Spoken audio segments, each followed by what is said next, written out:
Abra sus Biblias, por favor, en Efesios capítulo 6. Efesios capítulo 6. El día de hoy seguimos avanzando con esta sección que el apóstol Pablo justamente introduce acerca de cómo el creyente debe de estar listo ante los ataques del enemigo, ante los ataques de Satanás. Si bien es cierto, nuestro Señor es quien nos bendijo con muchas bendiciones espirituales. Somos ricos espiritualmente hablando. Él hizo todo a nuestro favor, dio todo a nuestro favor. Él nos rescató de la muerte, dice el capítulo 2, Él nos dio vida cuando nosotros estábamos muertos en nuestros delitos y pecados. Nuestro Señor Jesús nos mostró allí mismo, por medio de Pablo, en el capítulo 3, ese ministerio que Él tuvo para cada uno de nosotros.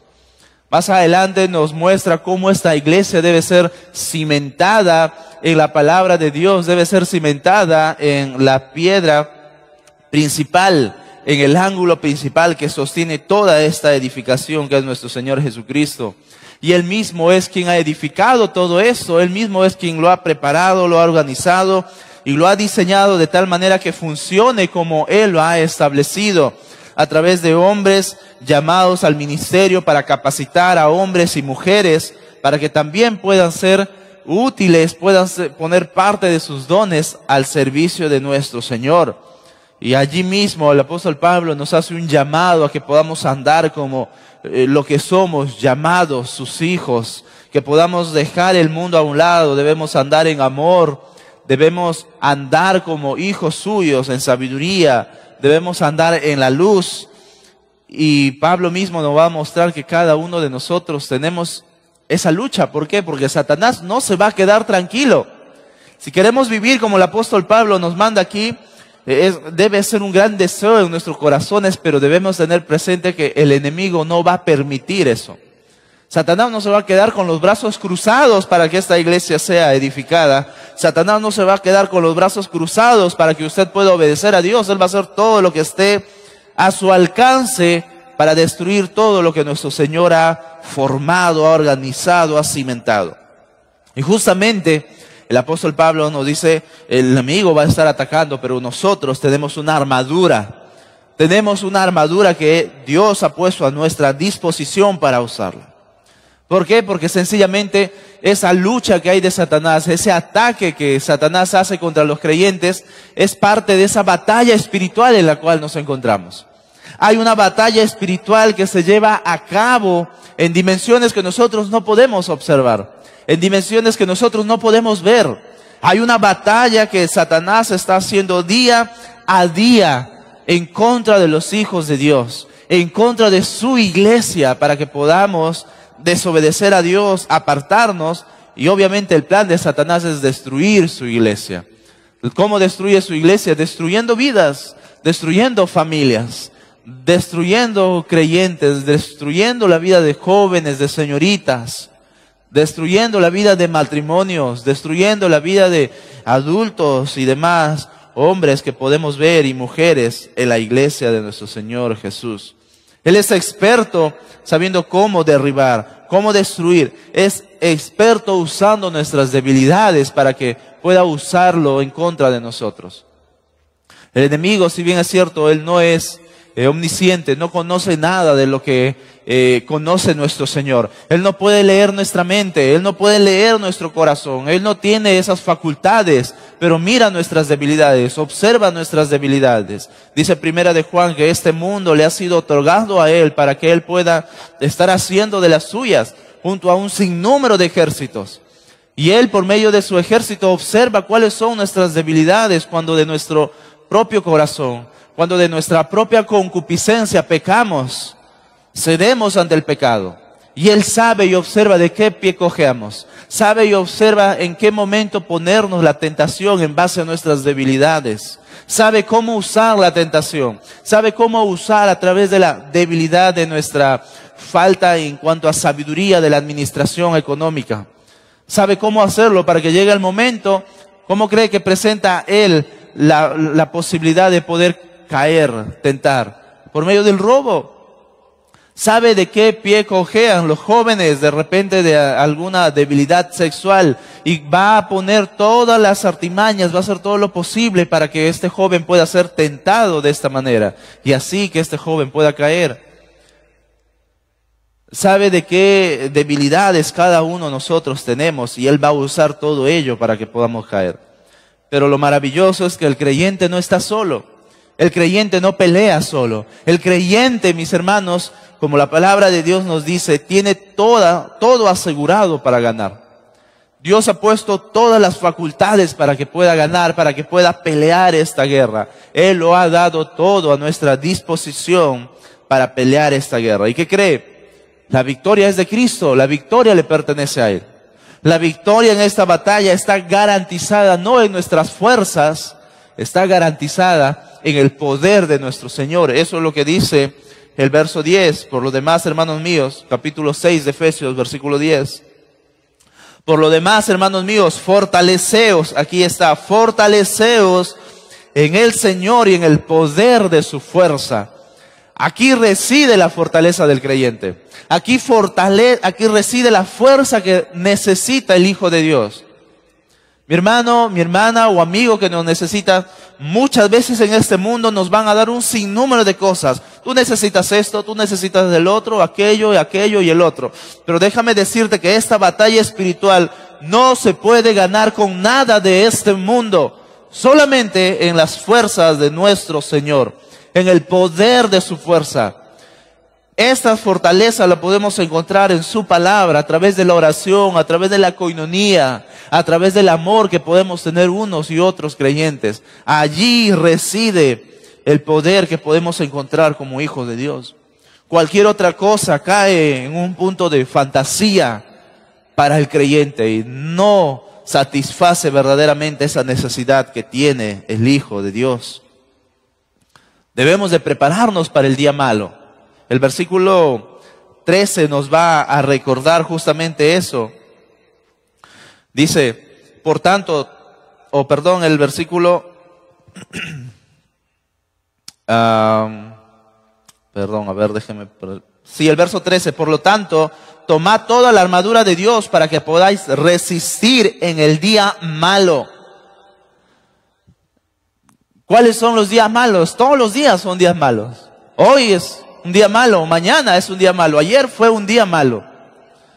Hasta que venga nuestro Señor Jesús.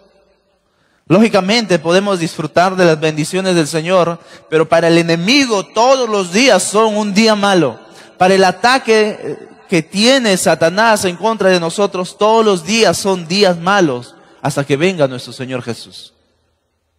Y todos esos días debemos de estar alerta. Todos esos días debemos de estar alerta en esa batalla espiritual. Un día que un creyente diga, voy a descansar, es un día que puede estar muy vulnerable ante esos ataques. Cada día, mis hermanos, nos enfrentamos con el enemigo. Cada día Él nos observa y espera para atacarnos con esas tentaciones. Para que pueda tentarnos, para que pueda tumbarnos, para que pueda humillarnos completamente y llegado el momento, renunciar de nuestra fe, renegar de Cristo, renegar de Dios, dudar de Dios. En algunos más están airados con Dios, decepcionados con Dios.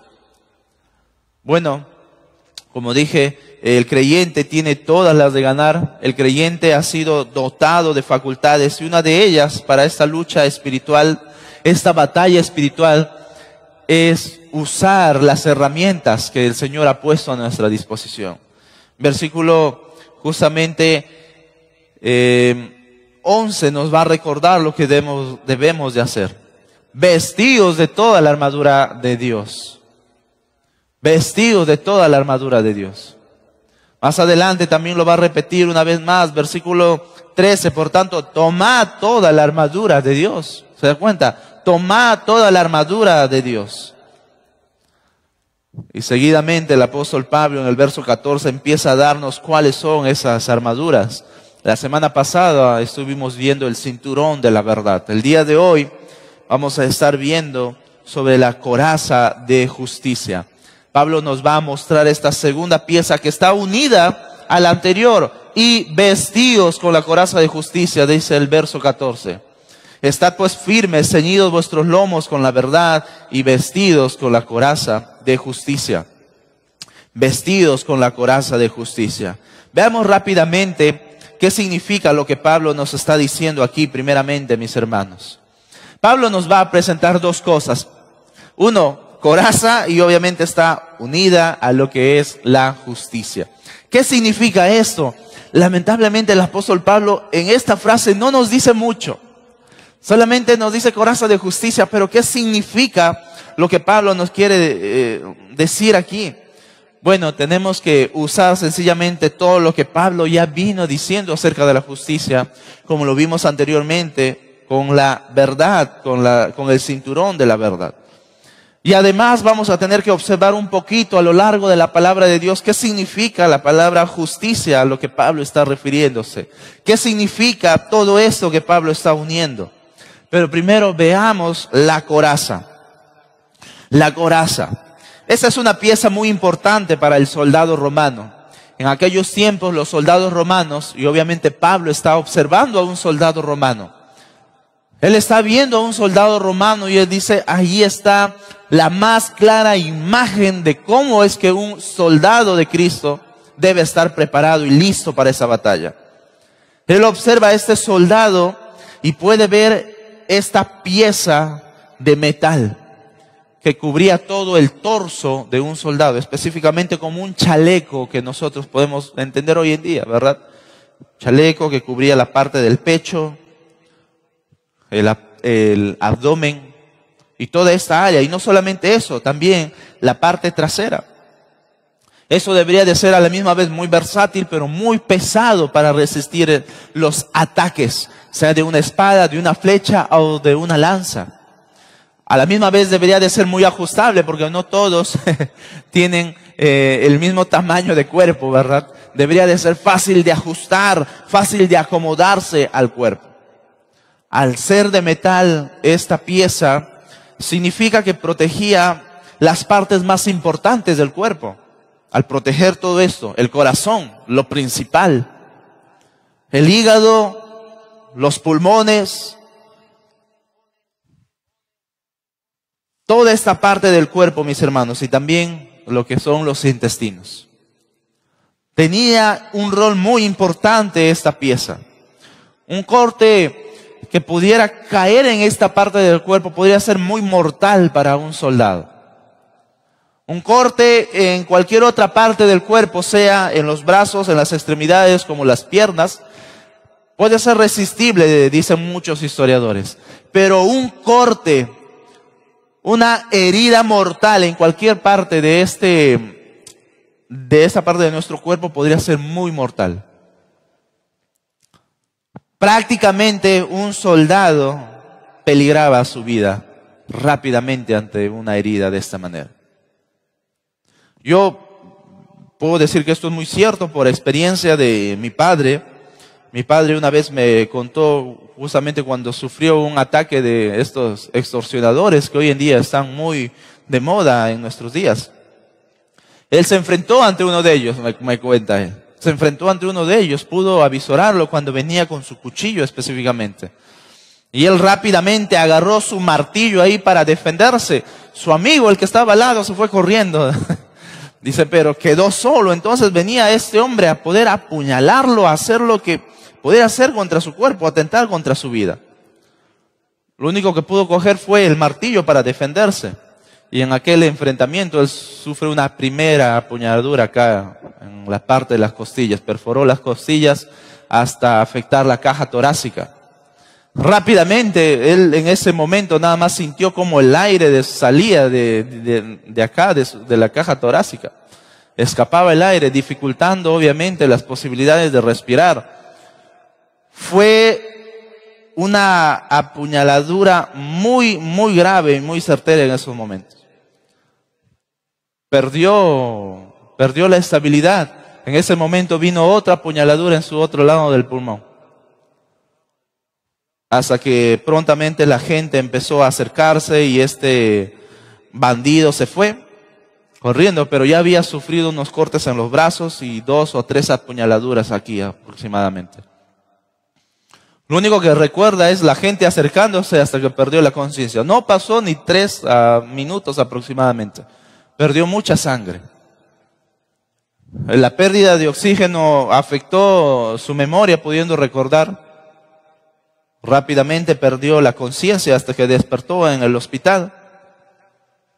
Ese momento también fue muy crucial para mi padre, porque fue un momento en el cual Dios usó para que él ordenara su vida delante de Dios. Pero él me cuenta, con solamente estas 2 o 3 apuñaladuras que sufrió en esta parte del cuerpo, fueron mortales, mis hermanos. Él pudo haber muerto.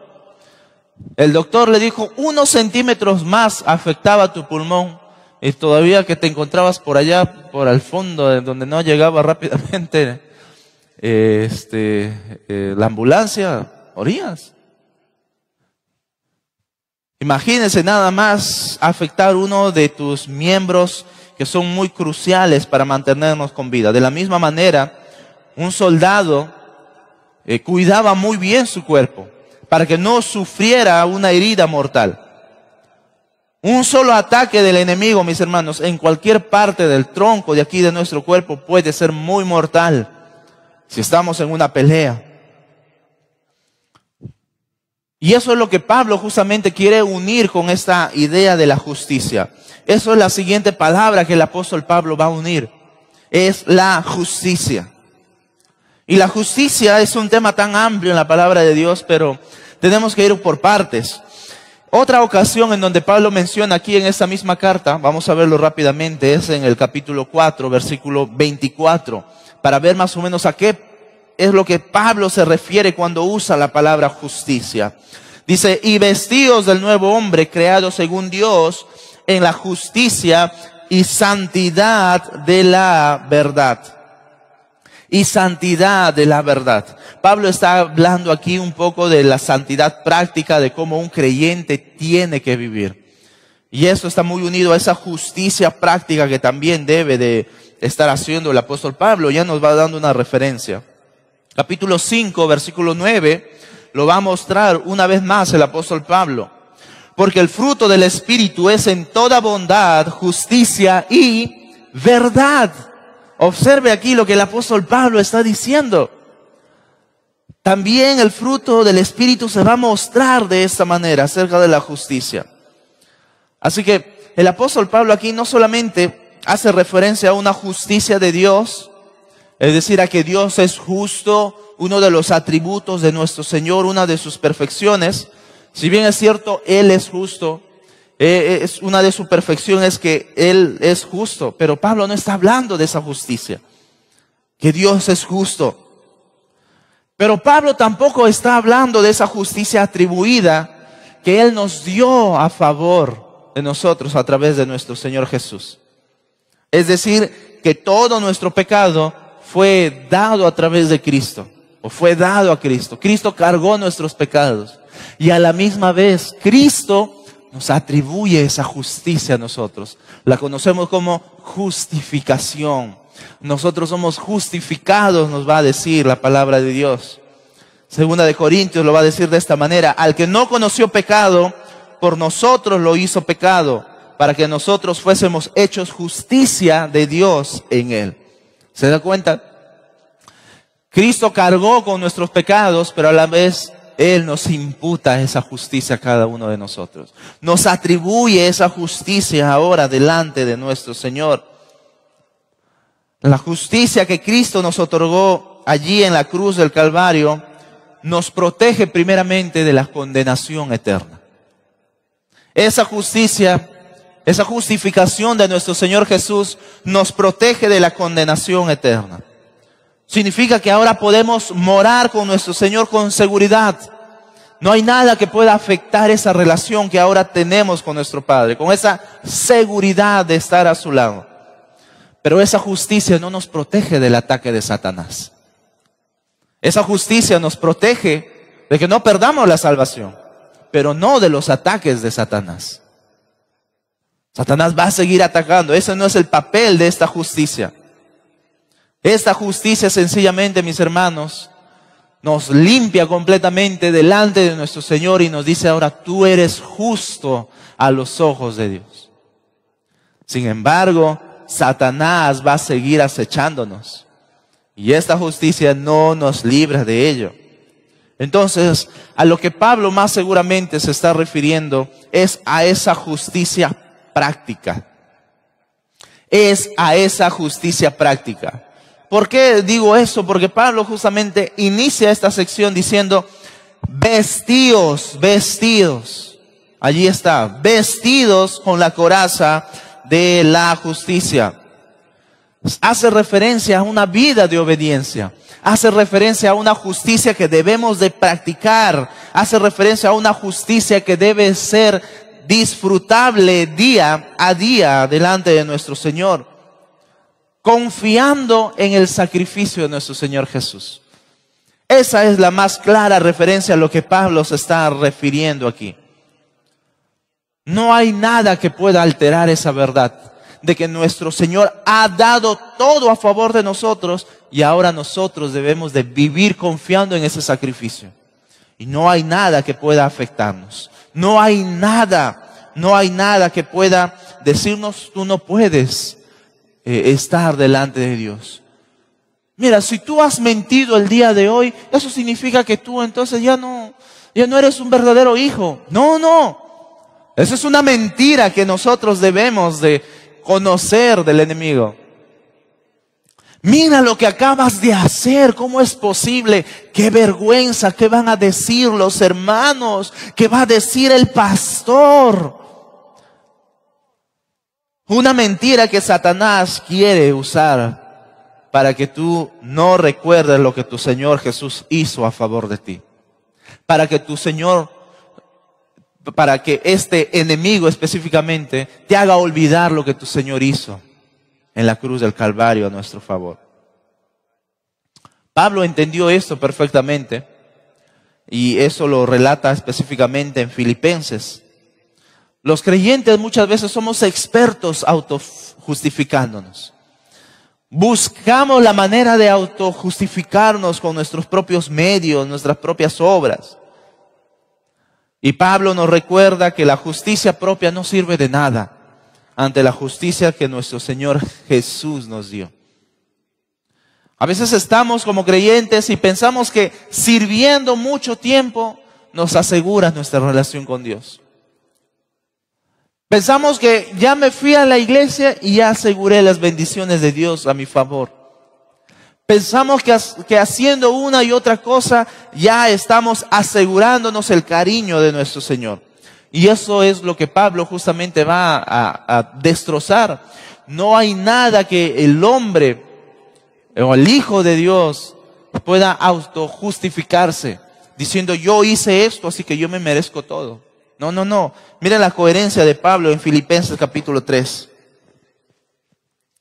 Pablo entiende que hay una justicia perfecta, hay un Dios justo, pero eso no elimina de que Él debe también obedecer en base a esta justicia.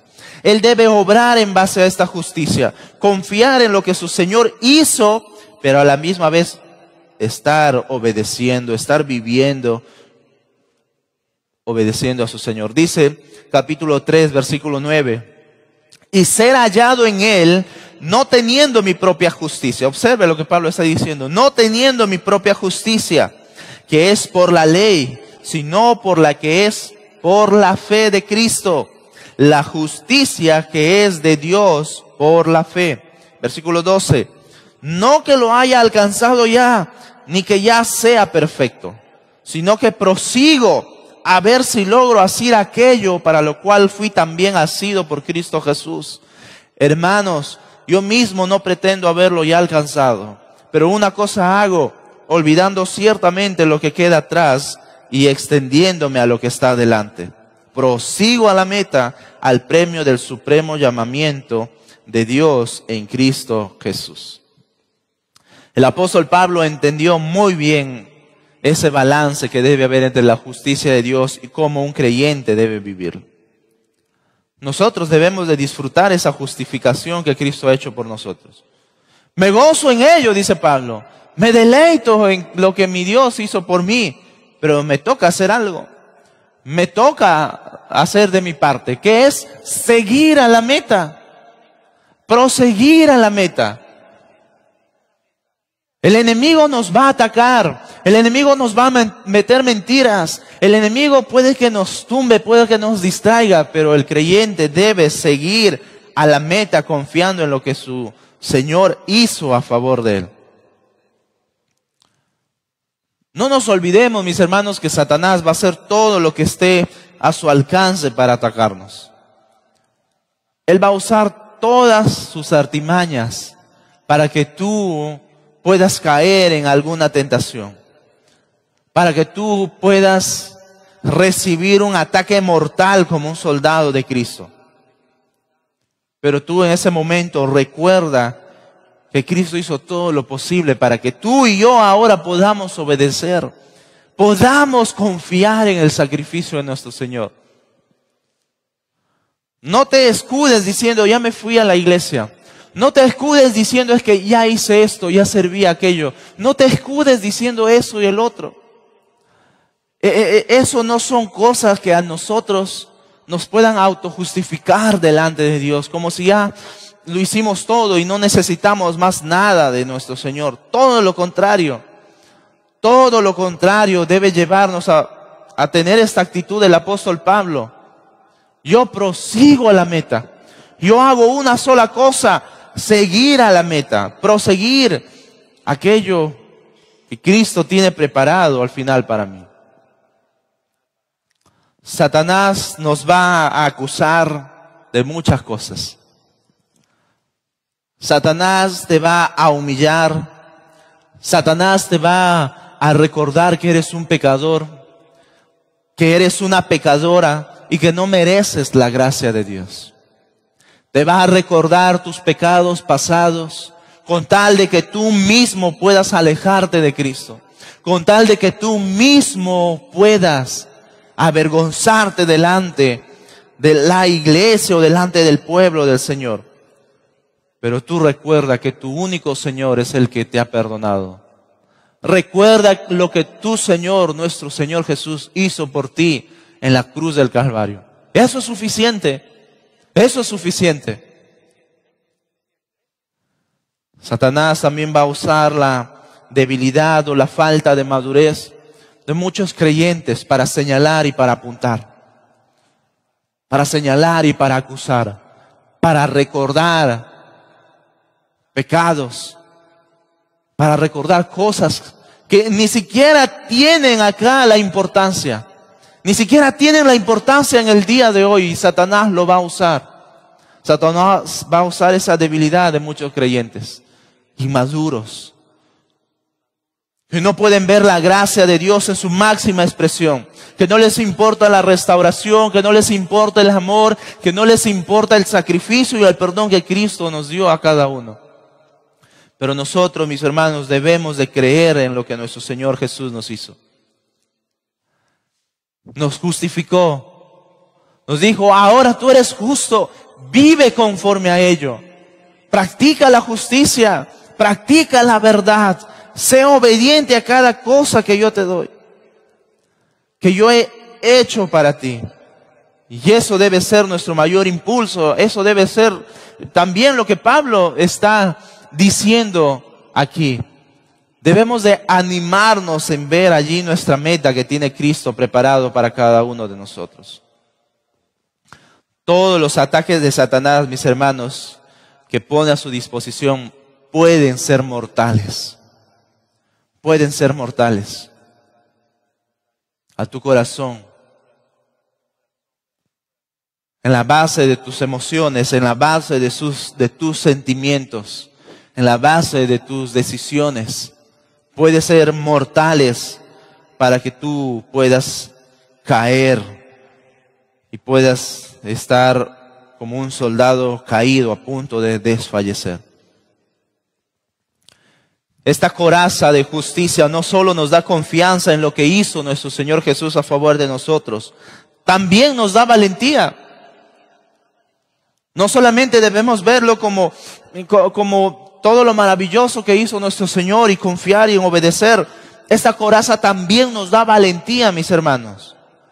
Es decir, con esta herramienta, con esta pieza de la armadura, podemos pelear seguros, porque tenemos una pieza muy clave que puede cubrir cada una de nuestras partes vitales. Si usted estuviera en una guerra, ¿quisiera ir con un chaleco antibalas o sin chaleco antibalas? Le va a dar más valentía para pelear, ¿verdad? Le va a dar más seguridad para pelear. De esa manera, esta pieza, esta coraza nos da valentía y confianza para pelear. Saber que no hay nada que Satanás pueda usar en nuestra contra. No hay nada que Satanás pueda acusarnos. Señor, tú conoces mi vida y aquí está delante de ti. Tú me has hecho justo, me has declarado justo y aquí estoy. Quizás caí un día en la pelea, en esta batalla, pero me levantaste, me restauraste, aquí estoy. Y eso es lo que Pablo nos recuerda también. Un creyente debe estar firmes día a día en esa pelea. Día a día debemos de terminar el día firmes, mis hermanos. Puestos de pie, listos y preparados para la siguiente batalla que se avecina al siguiente día. Alguien comenta que esta justicia también es sinónimo de la santidad del creyente. Y claro que sí. Nos recuerda claramente, mis hermanos, que la vida del creyente, que es andar en justicia, también es vivir conforme a lo que el Señor nos pide, en santidad. Porque un creyente conforme vive en justicia significa que se va alejando del pecado y va siendo más santo. Y esa es la vida que debemos de tener. Un creyente que se va alejando completamente de su relación con Cristo, es un creyente triste. Un creyente que se desarma. Un creyente que no pone en uso estas herramientas que el Señor ha puesto a su disposición. Significa que está cediendo a los ataques del enemigo. Por ende, es un creyente que está cediendo a los ataques. Es un creyente que está en debilidad. Es un creyente que está en vulnerabilidad. Y alguien dice completamente, es un creyente que vive con falta de gozo. Es un creyente que vive con falta de gozo. Muéstrame un creyente sin gozo y te muestro a un creyente que está cediendo al enemigo. Su vida se va a ver de esa manera. Sin gozo. De servir a su Señor, de obedecer a su Señor. Muchos creyentes que han cedido ante los ataques de Satanás, lamentablemente, se empieza a hacer muy visible en sus demás áreas de su vida. Empiezan a afectar todas las áreas de su vida, sus emociones, sus sentimientos, falta de tino para tomar decisiones según la voluntad del Señor. No tiene coherencia en las cosas que hace solamente las cosas por hacer, y aún más empieza a tener ideas de que para qué ir a la iglesia, para qué leer mi Biblia, para qué invertir tiempo sirviendo, para qué hacer esto, y poco a poco empieza a alejarse de su relación con Dios. Un creyente que ha cedido ante el ataque de Satanás muy probablemente recibió un golpe mortal. Muy probablemente Satanás hizo una herida mortal en su vida. Pero mis hermanos, yo les pido, aún en medio quizás de las caídas, del tropiezo que hayamos tenido en nuestras vidas, que podamos acudir al médico de médicos. Aquel que es capaz de restaurar vidas, de sanar heridas completamente. Esa es la forma en cómo un creyente acude a su Señor. Acude realmente a poder disfrutar de su Señor. Está siempre al pendiente de su capitán, protegido por su capitán en todo sentido. No lo deja solo. No lo deja solo. Hace unos días estaba viendo un documental sobre el 11 de septiembre del 2001 y justamente hacía referencia a todo lo que sucedió después del ataque, del fatídico ataque de aquel día. Empezaron aproximadamente como 11 años o 10 años prácticamente de trabajo duro, de lo que había detrás para poder capturar al culpable.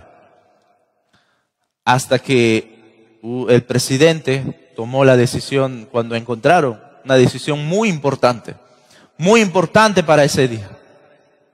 Hay que hacerlo.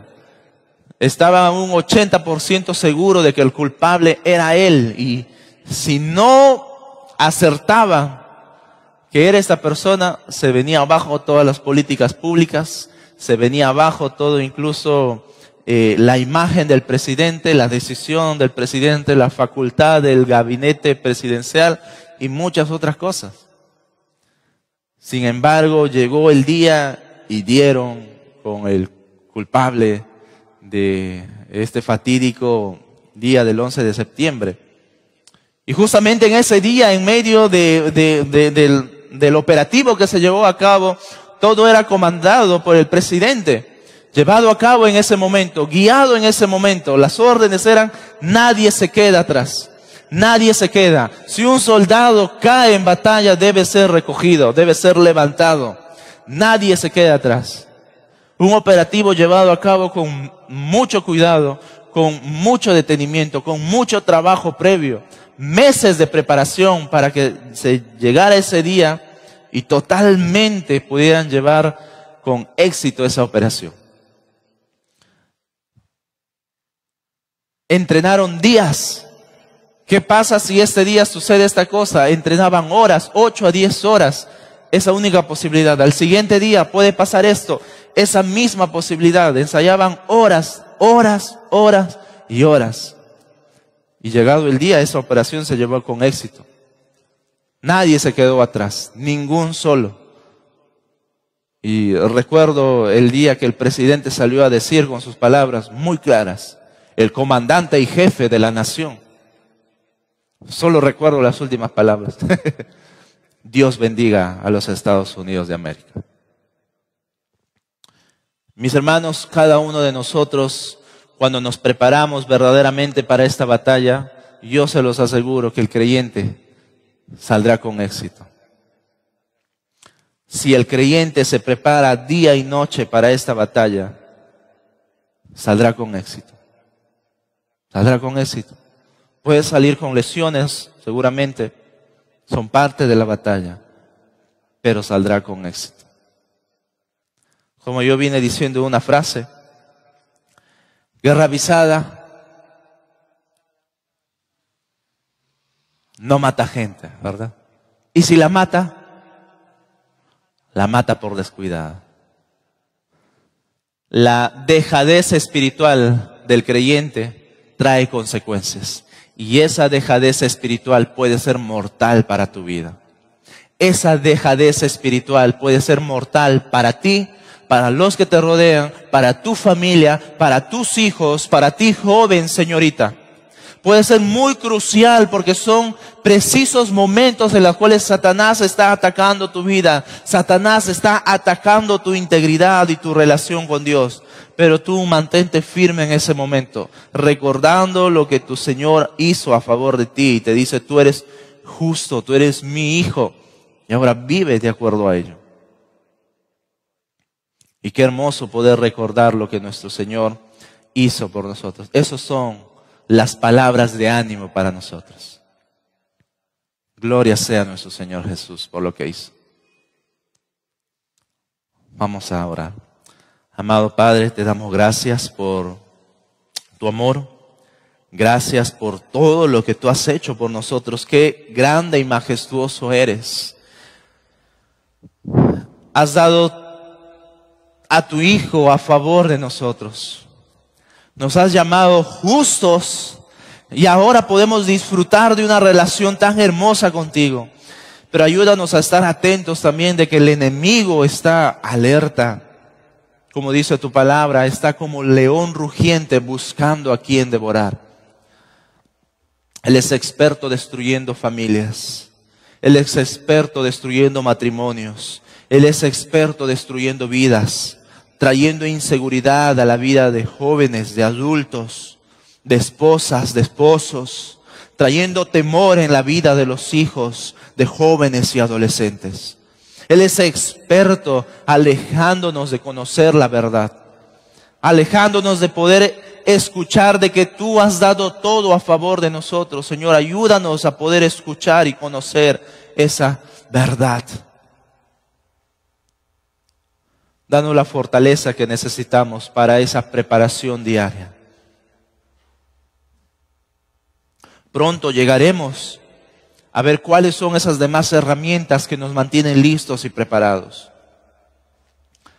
Para que este enemigo, Señor mío, no pueda realmente herirnos con gravedad. No pueda herirnos mortalmente, sino que podamos resistir y estar firmes.